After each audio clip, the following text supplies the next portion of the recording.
For the first time in January, I attended the March for Life with my husband, with 400 constituents from my very own district.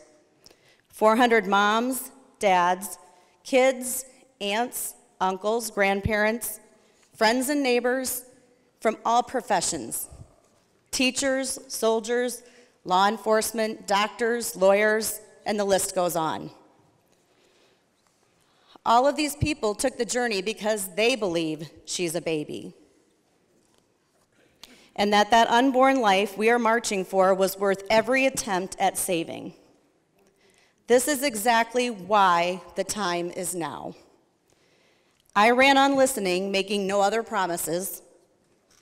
Friends and neighbors in House District 57, I'm keeping that promise.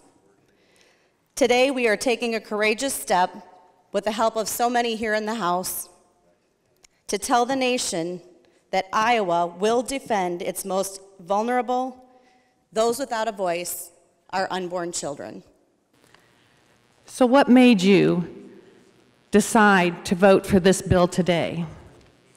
Obviously, there are 51 members of this body that feel they know more than the medical experts on what is good medical practice.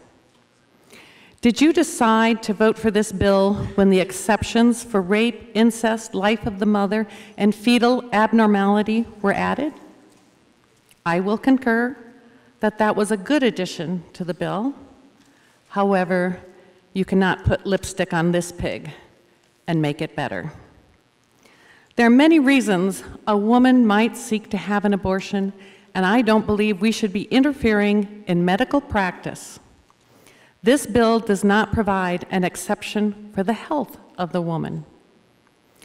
There are lots of things that can go wrong in pregnancy, and I believe that it should be a woman's choice to terminate her pregnancy if it might put her health at risk.